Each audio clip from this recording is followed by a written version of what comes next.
कहानी की शुरुआत में कचरे का विशाल सैलाब आसमान से बारिश की तरह बरस रहा था। पूरा का पूरा शहर कुछ ही पलों में नरक बन चुका था। गाड़ियों का काफिला कचरे की बाढ़ में रेंगता हुआ आगे बढ़ रहा था। धातुओं की टकराहट और लोगों की चीखें हर सेकंड इस बात का एहसास करा रही थी कि दुनिया का अंत अब दूर नहीं है। लेकिन सबसे ज्यादा हैरान कर देने वाली बात यह थी कि 114 साल पहले समुद्र में डूब चुका टाइटैनिक का मलबा अचानक शहर की सड़कों के बीचों बीच दिखाई देने लगा। आखिर ये सब कैसे हो रहा था? इस रहस्य की शुरुआत एक साधारण सी मछली पकड़ने की घटना से हुई। समुद्र पूरी तरह शांत था। एक नाविक ने यूं ही प्लास्टिक की बोतल समुद्र में फेंकी। कुछ देर बाद जैसे ही मछली पकड़ने वाला जाल ऊपर खींचा गया तो अचानक एक डरावनी चीख गूंज उठी। जाल के अंदर कोई अजीब जीव तड़प रहा था। उसे देखकर सभी नाविकों के होश उड़ गए। इसके बाद हमें समुद्र किनारे बसा मछुआरों का गांव दिखाया जाता है, जहां सेना के कुछ प्रशिक्षित अधिकारी पहुंचते हैं। कड़ी सुरक्षा जांच के बाद आखिरकार उन्हें उनका असली मिशन दिखाया जाता है कि वही रहस्यमयी जीव जिसे मछुआरों ने समुद्र से निकाला था। मछुआरों ने उस जीव को बेरहमी से मार डाला था। उन्हें लगा था कि उसकी लाश बेचकर अच्छा पैसा मिलेगा, इसलिए वे उसे गांव में ले आए। लेकिन सेना इस गहरे समुद्र के राक्षस को लेकर बेहद गंभीर थी। पुरानी कहानियों और मिथकों में लोग इसे समुद्री दानव कहते थे, लेकिन आधुनिक विज्ञान के अनुसार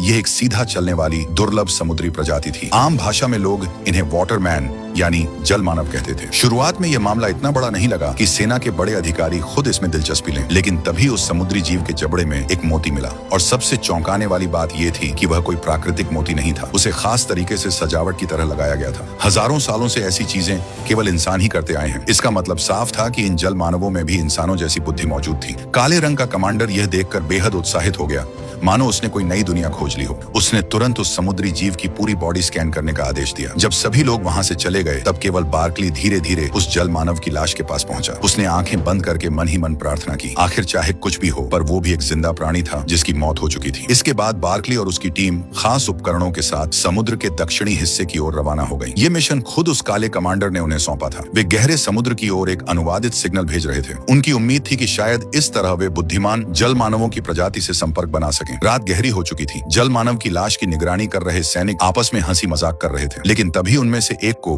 कुछ अजीब महसूस हुआ। जो जमीन कुछ देर पहले तक पूरी तरह सख्त थी, अचानक उससे पानी रिसने लगा। उस पर पैर रखते ही ऐसा लग रहा था मानो कोई दलदल हो। महिला सैनिक कुछ समझ पाती उससे पहले ही उसका आधा शरीर जमीन के अंदर धंस गया। पास खड़ा साथी घबराकर उसे बचाने की कोशिश करने लगा, लेकिन वह पूरी तरह बेबस था। तभी एक काला हाथ अचानक बाहर निकला और उसे भी दलदल के अंदर खींच लिया। अगले ही पल पानी की सतह पर लहरें उठी। एक तेज परछाई हवा में उछली और लटकी हुई जल मानव की लाश को झटके से उतार कर ले गई। कुछ ही सेकंड में पूरे बेस में खतरे का अलार्म गूंज उठा। सो रहे सैनिक तुरंत अपने टेंट से बाहर भागे, लेकिन जब वे मौके पर पहुंचे तो वहां का दृश्य देखकर दंग रह गए। जल मानव की लाश और दोनों गार्ड गायब थे। सबसे डरावनी बात यह थी कि जो जमीन कुछ देर पहले दलदल बन चुकी थी वह दोबारा पहले जैसी कठोर हो चुकी थी। बार्कली की नजर जमीन पर पड़े एक अजीब निशान पर गई। उसने खींच कर देखा तो मिट्टी के अंदर से एक कुर्सी बाहर निकल आई। कमांडर ने तुरंत वॉकी टॉकी से गायब सैनिकों को कॉल करने की कोशिश की, लेकिन तभी उनके पैरों के नीचे से बहुत हल्की आवाज सुनाई दी। कमांडर हैरान रह गया। उसने दोबारा कॉल किया और इस बार साफ समझ आ गया कि वॉकी टॉकी की आवाज जमीन के नीचे से आ रही है। सभी लोग हाथों से सूखी मिट्टी खोदने लगे और तभी मिट्टी के अंदर से एक मुड़ी तुड़ी इंसानी बाह दिखाई दी। समुद्र किनारे बैठा बार्कली लंबे समय तक खुद को संभाल नहीं पाया। यह पहली बार था जब उसने किसी लाश को इतनी करीब से देखा था। उसके दिल में बैठा डर किसी भी तरह खत्म नहीं हो रहा था, लेकिन दूसरी तरफ काला कमांडर बेहद उलझन में था। आखिर वे लोग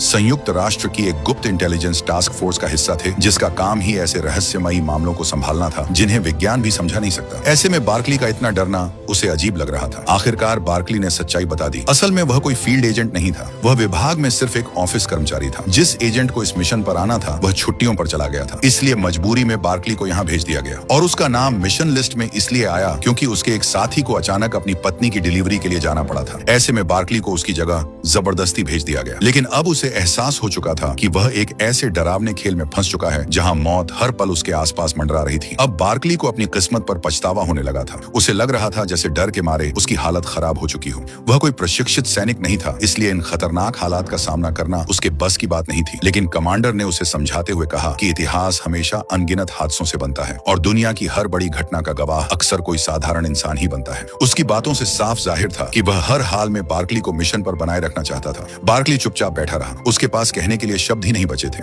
तभी महिला कप्तान ने माहौल संभालते हुए बात शुरू की। उसने बताया कि जल मानव कोई खूंखार जानवर नहीं है। असल में इंसानों के धरती पर आने से बहुत पहले यही प्रजाति पृथ्वी पर राज करती थी, लेकिन पिछले हजारों सालों से वे समुद्र की गहराइयों में सोई हुई अवस्था में पड़े थे और पता नहीं क्यों अब अचानक उनकी मौजूदगी बढ़ती जा रही थी। असलियत ये थी कि इंटेलिजेंस टास्क फोर्स को जल मानवों के अस्तित्व के बारे में काफी पहले से पता था, लेकिन इस रहस्य को दुनिया से छिपा कर रखा गया था। एक तरह से देखा जाए तो अगर जल मानव कभी नींद में नहीं गए होते तो शायद आज इंसान पृथ्वी के मालिक ही नहीं बन पाते। तभी अचानक पास से किसी सैनिक की घबराई हुई आवाज सुनाई दी। सबकी नजरें सामने की ओर घूम गईं। एक जल मानव खुद सामने आ चुका था। सभी सैनिक तुरंत हथियार तान कर तैयार हो गए, लेकिन बार्कली अपने असली काम में लग गया। उसने जेब से छोटी नोटबुक निकाली और हर चीज लिखने लगा। दोनों पक्षों के बीच तनावपूर्ण माहौल बना हुआ था। तभी काला कमांडर धीरे धीरे आगे बढ़ा। उसने सैनिकों को हथियार नीचे करने का इशारा किया और टेक्नीशियन को ट्रांसलेटर मशीन चालू करने का आदेश दिया। कमांडर ने सबसे पहले शांति का प्रस्ताव रखा। वह जल मानवों के साथ बातचीत करना चाहता था। तभी उस जल मानव के गले से अजीब आवाजें निकलने लगी। मशीन ने उन आवाजों का अनुवाद किया और सभी हैरान रह गए। वह इंसानों पर आरोप लगा रहा था कि उन्होंने उसके साथी की हत्या की है। कमांडर ने तुरंत जवाब दिया कि तुम लोगों ने भी हमारे 2 सैनिकों को मार डाला है, तो अब हिसाब बराबर हो चुका है। बेहतर होगा कि हम बैठकर शांति से बात करें। लेकिन तभी वह जल मानव अचानक गुस्से में आ गया। ट्रांसलेटर ने जो शब्द सुनाए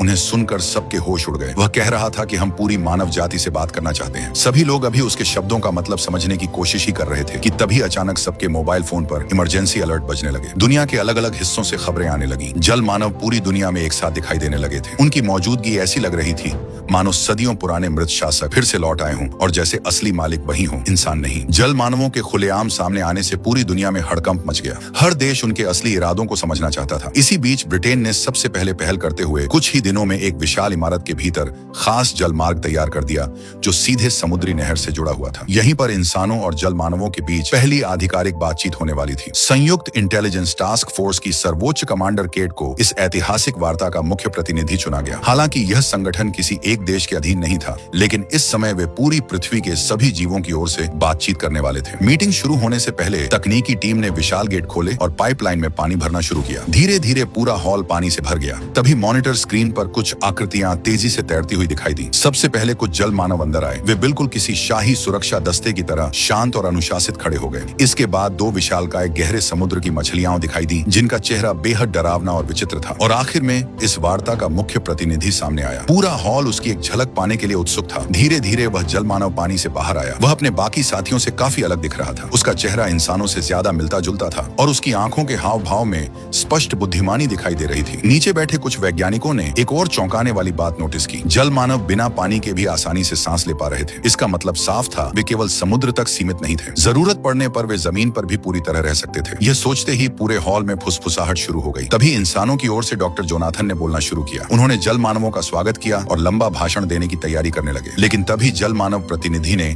उन्हें बीच में ही रोक दिया और अगले ही पल सब लोग हैरान रह गए, क्योंकि वह इंसानों की भाषा बोल रहा था। इसका मतलब था कि जल मानव इंसानों के बारे में उम्मीद से कहीं ज्यादा जानते थे। स्थिति संभालने के लिए डॉक्टर जोनाथन ने तुरंत विषय बदल दिया। उन्होंने कहा कि इंसानों की तरफ से जल मानवों के लिए एक खास तोहफा तैयार किया गया है। वह तोहफा दुनिया की सबसे ऊंची चोटी माउंट एवरेस्ट पर उगने वाला दुर्लभ बौना रोडोडेंड्रॉन फूल था। उस फूल से एक अनोखी खुशबू निकल रही थी। असल में जोनाथन इस तोहफे के जरिए इंसानों की उपलब्धियां और जमीन पर उनकी श्रेष्ठता दिखाना चाहता था। लेकिन तभी जल मानव प्रतिनिधि ने भी अपना तोहफा सबके सामने रखा और उसे देखकर पूरे हॉल में सन्नाटा छा गया। वह एक मृत जल मानव का निष्क्रिय अंडा था। उसकी आवाज गुस्से से भरी हुई थी। वह बोला कि ये बच्चे कभी जन्म ले सकते थे, क्योंकि इंसानों के तेल, जहरीले कचरे और गंदगी ने इन्हें जन्म लेने से पहले ही मार डाला। जल मानव प्रतिनिधि की आवाज गुस्से और दर्द से भरी हुई थी। मंच पर खड़े डॉक्टर जोनाथन अचानक घबरा गए। वह हकलाते हुए सफाई देने लगे कि इंसान अब समुद्र को साफ करने की कोशिश कर रहे हैं। लेकिन जल मानव प्रतिनिधि और भी क्रोधित हो गया। उसने साफ शब्दों में कहा कि अब हम तुमसे बात नहीं करना चाहते। फिर उसने अपनी उंगली पीछे बैठे एक साधारण से आदमी की ओर उठा दी। पूरा हॉल एक साथ पीछे मुड़ा।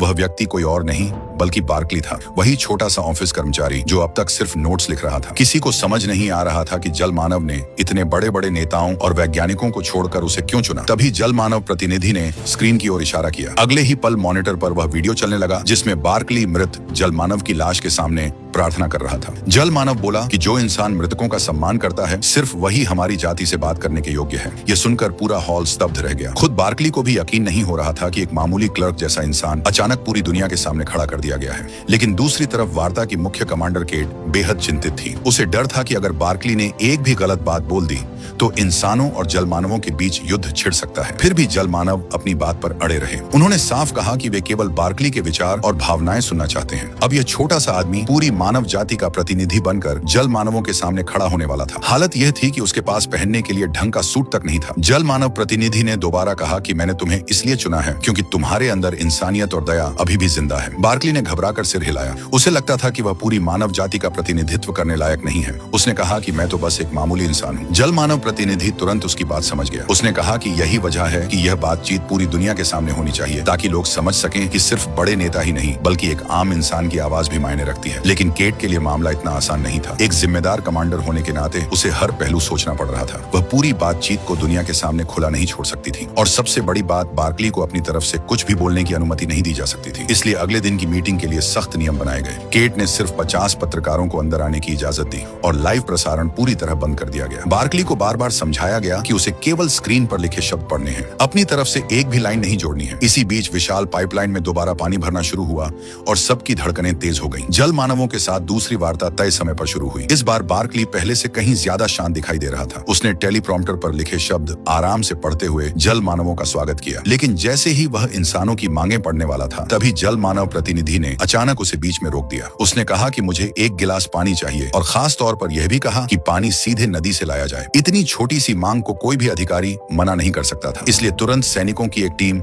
नदी की ओर भेजी गई। कुछ ही देर में गंदला और बदबूदार नदी का पानी एक गिलास में भरकर बार्कली को दे दिया गया। फिर जल मानव प्रतिनिधि ने उस पानी को उसे पीने के लिए कहा। गिलास में तैरते पीले कचरे और गंदगी को देखकर बार्कली का चेहरा उतर गया। उसी समय स्क्रीन पर नया निर्देश दिखाई दिया। उसे कहा गया कि पहले पानी को साफ और कीटाणु रहित करने की बात करे, फिर धीरे धीरे प्रदूषण के मुद्दे पर चर्चा शुरू करे। लेकिन जल मानव प्रतिनिधि ने तुरंत उसे फिर रोक दिया। उसने कहा कि मैं किसी राजनेता की तरह बनाई गई बातें नहीं सुनना चाहता, और तुम कोई कठपुतली नहीं हो। कुछ सेकंड तक बार्कली चुप खड़ा रहा। फिर उसने एक ऐसा फैसला लिया जिसने पूरे हॉल को हिला दिया। उसने अपने कानों से ईयरपीस निकाल दिया और पहली बार अपने दिल की बात बोलनी शुरू की। बार्कली बोला कि इंसान बेहद स्वार्थी और मूर्ख हो चुके हैं। थोड़े से फायदे के लिए पूरी पृथ्वी को बर्बादी की तरफ धकेल रहे हैं। यहाँ तक कि अभी जब हम शांति की बातचीत कर रहे हैं, तब भी दुनिया भर की फैक्ट्रियां जहरीला पानी नदियों और समुद्रों में बहा रही हैं। उसकी ये बातें सुनकर जल मानव प्रतिनिधि बेहद प्रभावित हुआ। उसे लगा कि आखिरकार कोई इंसान सच बोलने की हिम्मत कर रहा है। बार्कली को भी लगा कि उसने बहुत अच्छा काम किया है। लेकिन जैसे ही उसने पीछे मुड़कर देखा, तो पूरा हॉल मौत जैसी खामोशी में डूबा हुआ था। हालात इतने बिगड़ चुके थे कि मीटिंग को बीच में ही रोकना पड़ा। बार्कली की सच्ची बातें इंसानों की स्थिति को बेहद कमजोर बना चुकी थी। अब स्पेशल टास्क फोर्स ने फैसला किया कि उन्हें किसी और तरीके से स्थिति अपने पक्ष में करनी होगी। उन्होंने जल मानवों के शरीर और उनकी जैविक संरचना पर रिसर्च शुरू कर दी। यहाँ तक कि मृत जल मानव के अंडे तक को नहीं छोड़ा गया। पहले ही ये साफ हो चुका था कि जल मानव किसी रहस्यमयी तरीके से एक दूसरे तक तुरंत जानकारी पहुंचा सकते हैं। वैज्ञानिकों को शक था कि यह किसी समुद्री जैविक नेटवर्क जैसा सिस्टम है, जो कुछ मधुमक्खियों के छत्ते जैसी सामूहिक चेतना देता है। केट को यह भी शक था कि जल मानवों की गर्दन में लगे मोती इस नेटवर्क में अहम भूमिका निभाते हैं। स्पष्ट था कि इस प्रजाति के अंदर अभी भी कई ऐसे रहस्य छिपे थे जिन्हें इंसान समझ नहीं पाए थे। लेकिन इन सब के बावजूद दोनों जातियों के बीच बातचीत जारी रहनी थी। इस बार इंसानों ने खुद पहल करने का फैसला किया। बार्कली ने जल मानवों से वादा किया कि साल 2065 तक दुनिया में होने वाले प्रदूषण को 50% तक कम कर दिया जाएगा, और उसके बाद पर्यावरण सुधार की रफ्तार कई गुना तेज कर दी जाएगी। लेकिन जल मानव प्रतिनिधि को यह समय बहुत लंबा लगा। उसने गुस्से में कहा कि हमारे लोग हर दिन मर रहे हैं, हम 40 साल और इंतजार नहीं कर सकते। बार्कली ने तुरंत समझाने की कोशिश की। उसने कहा कि पूरी दुनिया का पर्यावरण सुधारना आसान नहीं है। इसके लिए भारी संसाधन, तकनीक और करोड़ों लोगों की मेहनत चाहिए। ऐसे बदलाव एक दिन में नहीं हो सकते। लेकिन जल मानव प्रतिनिधि का सवाल कुछ और था। वह इंसानी सरकारों की नीयत पर शक कर रहा था। उसने कहा कि अगर इंसान सच में पृथ्वी को बचाना चाहते, तो वे हर कीमत पर इसे रोकने की कोशिश करते। बार्कली अभी कुछ और बोलने ही वाला था कि अचानक जल मानव प्रतिनिधि ने आसमान की ओर देखा। अगले ही पल पूरे शहर में अचानक अंधेरा छा गया। लोगों को लगा कि कोई बड़ा तूफान आने वाला है। लेकिन अगले ही पल आसमान से कचरे की बारिश होने लगी। हजारों प्लास्टिक बैग, बोतलें, टूटे डिब्बे और सड़े हुए मछली पकड़ने के जाल आसमान से नीचे गिरने लगे। कुछ ही सेकंड में पूरा शहर अफरा तफरी में बदल गया। यहाँ तक कि एम्पायर स्टेट बिल्डिंग में चल रही इंसानों और जल मानवों की बातचीत भी रोकनी पड़ी। सड़कों पर मौजूद लोग चीखते हुए इधर उधर भागने लगे। किसी को समझ नहीं आ रहा था कि समुद्र में फेंका गया ये सारा कचरा अचानक शहर के ऊपर कैसे पहुंच गया। सिर्फ आधे घंटे के भीतर साफ सुथरी सड़कें कचरे के पहाड़ में बदल चुकी थी। जहाँ नजर जाती वहाँ सिर्फ गंदगी ही गंदगी दिखाई दे रही थी। पूरा शहर किसी विशाल कूड़ा घर जैसा लगने लगा था। लेकिन सबसे सबसे हैरान कर देने वाला दृश्य अभी बाकी था। 1 सदी से ज्यादा समय पहले समुद्र में डूब चुका टाइटैनिक का मलबा अचानक न्यूयॉर्क शहर के बीचों बीच दिखाई देने लगा। दुनिया के बड़े बड़े शहर एक एक करके ठप पड़ने लगे। हर देश के नेता टीवी पर आकर लोगों से शांति बनाए रखने और एकजुट रहने की अपील करने लगे। वे इसे मानव इतिहास का सबसे बड़ा संकट बता रहे थे। कुछ समय बाद कई देशों और संगठनों की कोशिशों से इंसानों और जल मानवों के बीच बातचीत दोबारा शुरू हुई। इस बार भी बार्कली बेहद आधिकारिक अंदाज में बोल रहा था। उसने जल मानवों से शांत रहने और संयम बनाए रखने की अपील की। उसका कहना था कि कोई भी जल्दबाजी या हिंसक कदम दोनों सभ्यताओं को विनाश की ओर धकेल सकता है। जल मानवों का जवाब बिल्कुल बेरहम था। उन्होंने कहा कि हमने सिर्फ इंसानों की वही चीजें वापस लौटाई हैं जो उन्होंने समुद्र में फेंकी थीं। बार्कली ने अपने अंदर के गुस्से को मुश्किल से काबू में रखा। आखिर वह खुद भी उस भयानक कचरे की बारिश में मरते मरते बचा था। तभी उसके ईयरपीस में केट का नया आदेश सुनाई दिया। उसे कहा गया कि वह जल मानवों से युद्ध विराम समझौते पर हस्ताक्षर करने की अपील करे। इंसान किसी भी दूसरी प्रजाति के साथ युद्ध नहीं चाहते थे। जल मानव प्रतिनिधि ने धीरे से सिर हिलाया। उसने कहा कि वे भविष्य में इंसानों पर हमला नहीं करेंगे, लेकिन इसके बदले इंसानों को उनकी 3 शर्तें माननी होंगी। पहली शर्त यह थी कि समुद्र और नदियों को तुरंत प्रदूषित करना बंद किया जाए। दूसरी शर्त सुनते ही पूरा हॉल सन्न रह गया। जल मानव चाहते थे कि इंसानों और उनकी जाति के बीच साफ साफ सीमाएं तय की जाए। शुरुआत में इंसानों को लगा कि विशाल समुद्र का कुछ हिस्सा जल मानवों को देना कोई बड़ी बात नहीं होगी, लेकिन तभी जल मानव प्रतिनिधि ने असली मांग सामने रखी। उसने कहा कि सारे समुद्र और पृथ्वी का हर जल स्रोत हमारा है। उसने साफ चेतावनी दी कि इंसानों को समुद्र में जहाज चलाने की अनुमति नहीं होगी, यहाँ तक कि समुद्र के ऊपर से कोई विमान भी नहीं उड़ सकेगा। ये सुनते ही मीटिंग हॉल में खामोशी छा गई, क्योंकि दुनिया के ज्यादातर देश समुद्री व्यापार और हवाई मार्गों पर निर्भर थे। अगर समुद्र और उसके ऊपर का आसमान छिन गया तो यह कई देशों के लिए मौत का फरमान साबित होता। तभी जल मानव प्रतिनिधि के गले से एक डरावनी हंसी निकली। उसकी आवाज सुनते ही पूरा हॉल सिहर उठा। बार्कली ने तुरंत स्थिति संभालने की कोशिश की। उसने माफी मांगते हुए कहा कि लोग सिर्फ घबरा गए हैं। कुछ सेकंड बाद जल मानव प्रतिनिधि की आवाज फिर शांत हो गई। उसने कहा कि मैंने अभी सिर्फ 2 शर्तें रखी हैं और असल बात तो तीसरी शर्त है। उसने नफरत भरी नजरों से उस विशाल कंक्रीट की इमारत की ओर देखा, फिर बोला कि अगली मुलाकात की जगह मैं तय करूंगा। अगले ही पल स्क्रीन पर कुछ निर्देशांक दिखाई दिए। उन्हें देखकर वैज्ञानिकों और अधिकारियों के चेहरों का रंग उड़ गया। वह जगह दुनिया की सबसे गहरी समुद्री खाइयों में से एक थी। इतनी गहराई तक तो इंसानों की सबसे आधुनिक सबमरीन भी नहीं पहुंच पाती थी। वे सिर्फ आधे रास्ते तक ही जा सकती थी। अब सबकी नजरें बार्कली पर टिक गईं। जल मानव प्रतिनिधि ने उससे पूछा कि क्या तुम वहां आने की हिम्मत रखते हो, और ना जाने क्यों बार्कली ने बिना ज्यादा सोचे तुरंत हामी भर दी। और यहीं पर इस एपिसोड का एंड हो जाता है। अगर आपको इस सीरीज का अगला पार्ट चाहिए तो कमेंट में पार्ट 2 टाइप करें।